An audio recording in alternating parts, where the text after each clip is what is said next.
Hello, everyone. Just before I start, can I just get a round of applause for the stenographer who's been typing up these guys? Because I don't know if anyone else, but I have been fixed. The speed at which he can go is just unbelievable. Okay, so I've got over 60 slides in about 20 minutes, so let's get cracking. Who am I? So as just mentioned, my name is Tom, and I am a developer for Disco. I lived in Australia till I was about 7, then I lived in the UK, and about a year ago I moved back. This means I've got a good appreciation for fairy bread, but I still find it weird when my co-workers talk about their thongs. And I am also dyslexic. I think I'm facing the same issue that Lauren faced earlier, but this was just an image of me saving some orphans from a sinking ship. So what is dyslexia? So first up, some common misconceptions. It means you're dumb. Oh, I've got a clicker. Sorry, I forgot. Thank you, Nick. It means you're dumb. That's fake news. So whilst dyslexia affects phonological reasoning, so the way you process kind of sound bits, and information processing, it doesn't affect IQ. It means you can't read. That's fake news as well. So whilst often characterized by reading difficulties at a young age, most adult dyslexics have adapted and found ways to coping strategies. So we may read slower, but we can definitely read. You're just some sort of lazy snowflake generation looking for an excuse. So that's mega fake news. Dyslexia isn't a hand-wavy, I want to feel special kind of thing. It's the result of a different brain structure, which makes dyslexics stronger at processing certain types of information and weaker at others. And you might be thinking, surely no one thinks like that in this utopia of acceptance we live in the 21st century. And I was thinking the same thing, until I saw this post on Hacker News, which was someone responding to someone else who posted about their experiences with dyslexia and development. I will warn you, there is 2 swears in this, so cover your eyes or ears. So they've said, I believe that in some ways dyslexia makes me a better programmer. And they responded, I'm sure everyone on your team says the same thing when you spell all your shit wrong and can't do 90% of the refactoring shit legacy code that they do. Hacker News, get a grip, seriously. Programming can be hard, that's the deal. It's not when everyone is the same, we can all bring our special snowflake to the party deal. I like the gasps, good crowd. And this brings up an important point that I want to address early on. The last thing I want this talk to come across as is an excuse.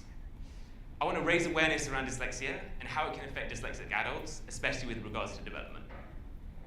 Dyslexia is one of the most common learning disabilities, affecting 3 to 7% of the population. So there's probably a few people in this room with dyslexia.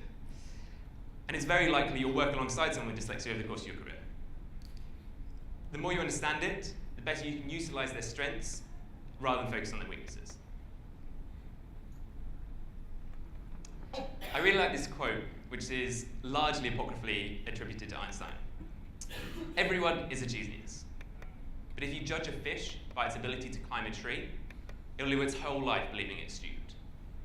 And I told my girlfriend that I really like this quote, and I think it really sums up people's relationship with dyslexia. And she said that's rubbish. You can climb any tree, but you might just be a bit slower at it. So you better rethink your quote. And in any case, you're quite good at climbing trees. And you're also brave and handsome and noble. I can't remember the exact quote. But she had a point, so I decided to roll my own. Don't complain you've got a faulty hammer if you're using it to saw wood. Tom Gamon, RubyConf 2018. So the idea that dyslexia is a disability can stem from looking at a very narrow set of competencies that tend to be focused on in early education, such as basic reading, writing, and rote learning. This is the wood pile that we've been trying to sort through. And whilst dyslexia are weaker in these areas, when you begin to learn their strengths, you might start to see a few nails that you can drive home. Also putting together this lovely slide introduced me to an obsession that stock photography seems to have with hammering nails into people's heads, which I was not anticipating. Right, so dyslexia. Before I carry on, just a little proviso. This is filtered through my own experience and kind of my own flavor of dyslexia. Everyone tends to be a bit different. It's all grounded in good science. There's a lot of ongoing research into this. Though I should warn you, there is at least one outright lie. Dyslexia is characterized by difficulty with words. Definition here, a general term for disorders that involve difficulty in learning to read or interpret words, letters, and other symbols that do not affect general intelligence. And I should admit now that the title of this talk is a bit of a misnomer. It's actually a talk more broadly around dyslexics than dyslexia. Dyslexia tends to have a number of comorbid disorders, and the average dyslexic is a bit of a grab bag. Things like attention deficit disorder, executive functioning issues, which is things like working memory and organization, slow processing speed, so just taking longer to get things, auditory processing issues, so things like struggling to hear individual word sounds, or something like extended hearing, which is just being distracted by noise, background noise, and things like visual processing issues, so things like struggling to read blurry letters hopping about the page, things like that. And it tends to be revealed in a set of common traits. So things like having a high IQ but not doing very well on tests, difficulty concentrating, things like reading and stuff can be an effort, it can fatigue you after a while, problems with processing words, such as reading or writing, which is the most well-known, problems with communicating, so trying to get the thoughts and stuff in your head out, you can kind of, there's almost like a sense of logjam in your head and you're just can't quite figure out what's going on, or trying to retrieve the right word, extended hearing, which I mentioned, and people, they tend to have good long-term but quite poor short-term and working memory. And not everyone is the same, it affects different people differently.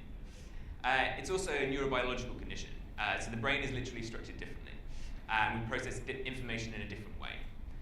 Dyslexics tend to use the right side of their brain to process information more, which is better at processing high-level information, but not detail. So it's excellent discriminating gist, spotting relationships, and ad hoc problem solving. In some ways, the brain structure is opposite to those people who have autism.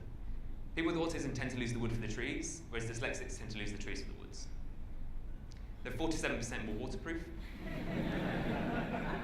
And it's also a hereditary condition. So if your parents have it, it's highly likely you'll have it. And if you have it, it's highly likely your kids will have it, because that's what hereditary means. But wait, you might be thinking this, but wait, if you have problems with reading, writing, and processing information, and all we developers do all day is read, write code, and process information, you must be an awful developer, and you made a terrible career choice. I'm never going to hire anyone that is dyslexic.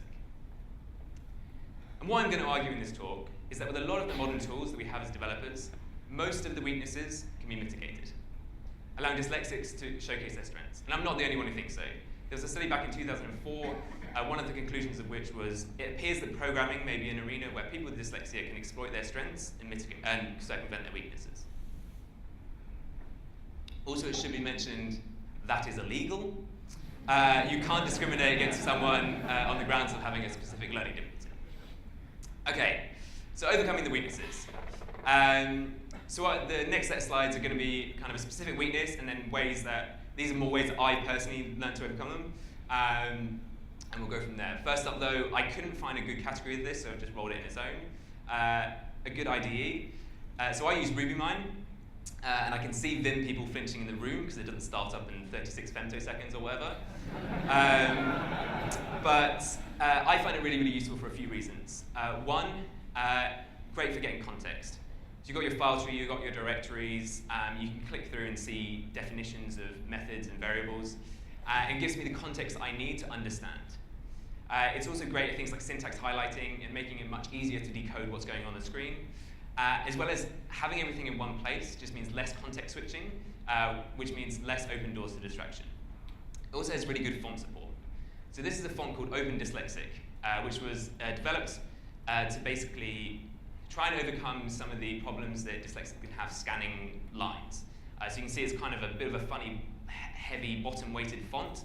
It just kind of helps to make you run your eye across the line. And as developers, I know you're all wondering, is there a mono-spaced version? Yes, there is. First weakness. So it takes me longer to learn things. So one way I find a way around this is Dash. So Dash is just a really simple way of looking up documentation stored offline. I got it stored to a global binding, so anywhere on my computer can quickly just whip it up and find what I'm looking for. I also use it to store frequently used snippets and things like that. So it just reduces the time it takes me to look things up, which is helpful because I'm looking things up all the time. If this all sounds familiar, you may be one of 6 people to read the blog I wrote about this.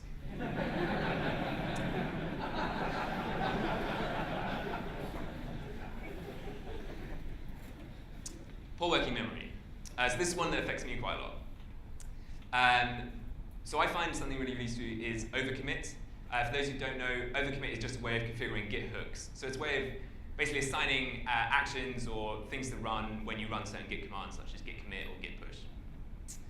So for example, we have it set up just to run RubyConf with our style guide, just to make sure that you can't commit anything if it's not aligned to the style guide. Quite painful to set up initially, but once you get it running, it's really good. And it's good because it means it prevents me from making mistakes. I've just forgotten to do something. So for example, we also have it to run our Rails test suite before you can push up to GitHub. Another great way around this is just a notepad.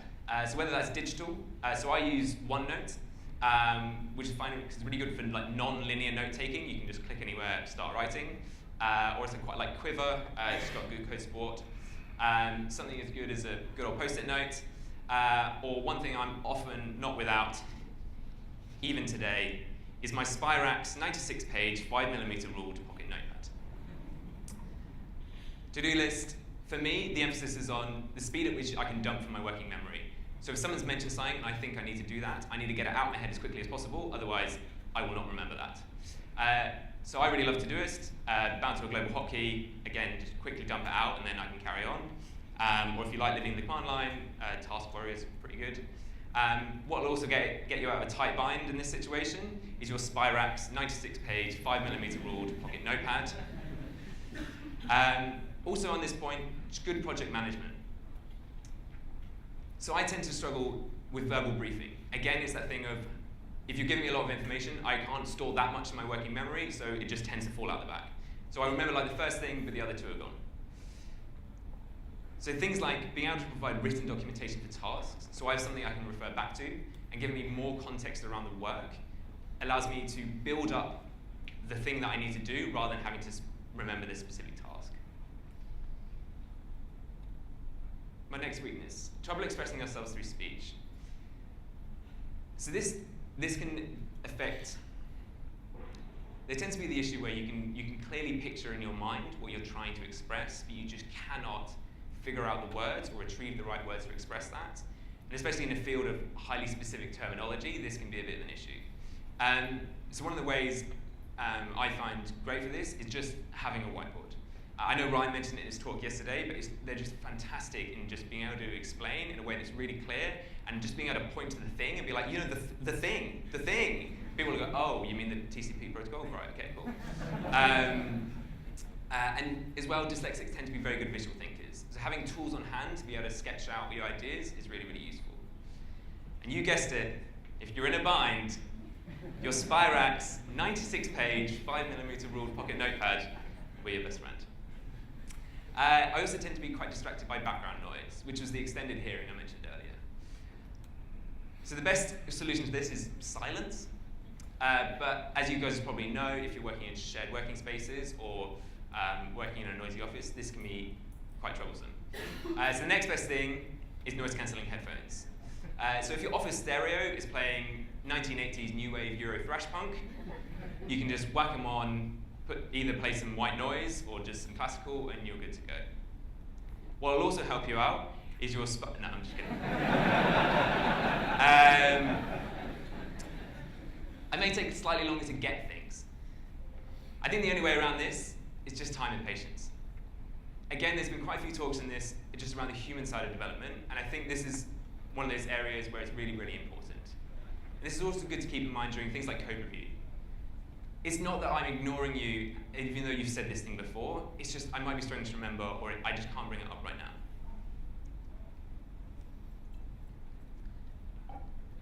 And I can get overwhelmed quite easily.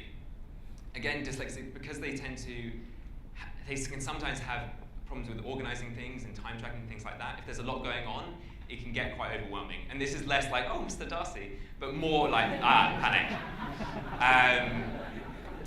So again, good project management, really, really great. So having clear responsibilities, tasks and deadlines, and something that I can go back and refer to and check what's going on is really, really great. And this also touches on a point about emotions. So dyslexics tend to have higher occurrence rate of low self-esteem and or anxiety, and I'm definitely no exception. And this is generally stemming from struggling at school and a sense of frustration that you can't do seemingly simple things. In the workplace, just feeding back regularly can help mitigate some of these issues because you're not spending the whole time being like, definitely going to be fine today, 100%. So what do you get for your investment? You might be thinking, okay, so some of this thing might require a little extra time or a little bit extra resource. And as a business savvy developer, you're kind of thinking, what's going on? What do I get? So moving on to some of the dyslexic strengths. So they tend to be very, very good at getting to the core of the problem. Their right brain processing style is good at filtering out the noise and getting to the real issue at hand. They tend to be fantastic at the beginning stage of a project, scoping out general requirements for clients, or can be very good at helping debug an issue. They're also very good at spotting patterns. When things are out of place, they tend to be able to spot that early on, such as things like people talking across purposes. So they can be good at mediating between technical and non-technical teams. They're also the good type of lazy. Another apocryphal quote from Bill Gates: "I choose a lazy person to do a hard job because a lazy person will find an easy way to do it." The fact that I'm generally very bad, and dyslexics tend to be generally very bad at learning things from rote, means you have to mentally go through the steps each time to kind of build it up on the fly. This means that we're good at spotting better ways of doing things because we're doing them over and over again in a very, can't think of the word. In a very, whatever. And they also, because of this, things like where you've got processes at work where there's maybe steps you need to reproduce again and again, they tend to be good at spotting ways that maybe that can be sped up or simplified. They're also very good creative problem solvers. And at the end of the day, programming is just problem solving. Because dyslexic brains are wired differently, they'll often see solutions that no one else will. And because of the way the brain is structured, sometimes thoughts will fire off areas in the brain that are completely unrelated, which can be a nuisance. Also means you can often spot out-of-the-box solutions which no one else will think of. And this last one is quite spurious, but I just reckon it's the case. More explicit broken down code. My reasoning being poor working memory, so I can't keep it in my head all the time. So things like single-use methods and descriptive method names are the way I can rationalize through my code.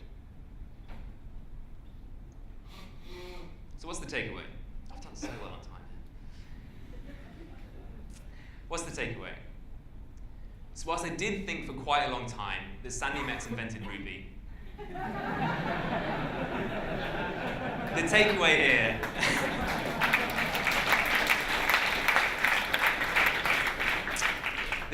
here is having dyslexia shouldn't hold you back from a career in programming. A lot of the low-level problems can be mitigated, and they can allow dyslexics to show their strengths. And as the talks by Sandy and Ken yesterday, being a developer is much about kindness and empathy is about anything else. So be patient and work with us to get the best out of us. And remember, don't complain you've got a faulty hammer if you're using it to saw wood.